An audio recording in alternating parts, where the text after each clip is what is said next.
Je me souviens, c'était ici, justement, à mon bureau, où on a eu l'occasion de prendre un café en 2006 avec deux préfets pour échanger sur l'idée tout à fait novatrice de faire un partenariat avec notre Première Nation sur le développement énergétique. On avait mis sur la table l'hypothèse que nous fassions ensemble du développement énergétique en leur proposant là, un partenariat communautaire pour effectuer des évaluations et éventuellement faire atterrir certains projets de type mini-centrale. On savait assez tôt les grands enjeux qu'avait ce projet-là. Donc, l'intégration du projet dans le site, c'était quelque chose d'important.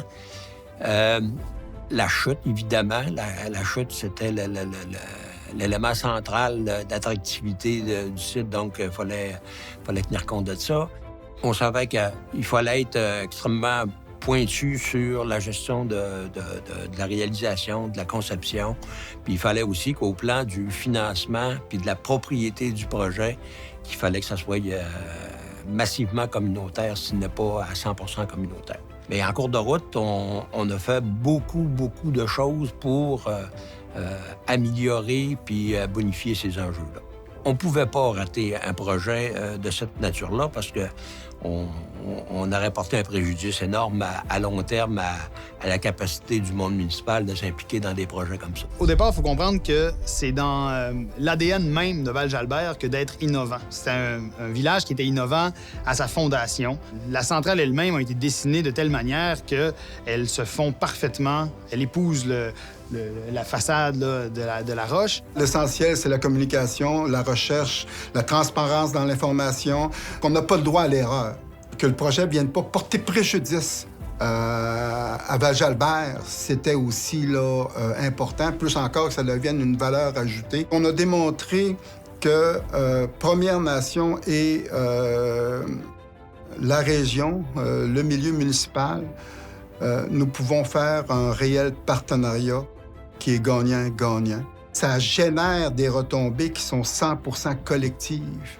Bien, en fait, avec tous les revenus autonomes retirés de la centrale, de la mini-centrale de Val-Jalbert, plusieurs projets ont été mis en place. Cette collaboration-là qu'on a avec les Premières Nations, ça nous permet justement de faire des projets communs, de faire des études en commun, de trouver des solutions ensemble, puis de renforcer là, justement là, notre sentiment d'appartenance au territoire. Mettre ensemble nos forces, les forces économiques, les forces sociales, les forces politiques, justement pour développer d'autres projets. Moi, je pense que Val-Jalbert peut être un exemple à suivre. Les fonds qui proviennent des mini-centrales sont très importants. On s'en sert comme un effet levier pour aller chercher des sommes dans d'autres programmes gouvernementaux. Donc, c'est vraiment là, un effet levier très important qui a permis de multiplier les investissements sur le territoire puis de réaliser des projets qu'on n'aurait pas pu réaliser. Des projets qui vont améliorer notre qualité de vie, améliorer notre attractivité et assurer aussi notre développement économique. Pour les gens, pour les visiteurs, c'est rare d'avoir un accès aussi facile, aussi privilégié à une mini-centrale. Il y a peu de sites touristiques comme le nôtre qui peuvent compter sur une source de revenus de cette nature-là. De commencer par Val-Jalbert comme premier projet avec c'était à la limite un petit peu suicidaire. C'était de prendre des gros risques, mais on n'a pas lésiné, par contre, chez moyens de le réussir. La plus grande leçon qu'il faut peut-être tirer, c'est « ayons jamais peur de doser ». Moi, je pense qu'on a là un modèle de développement là, pour les prochaines générations.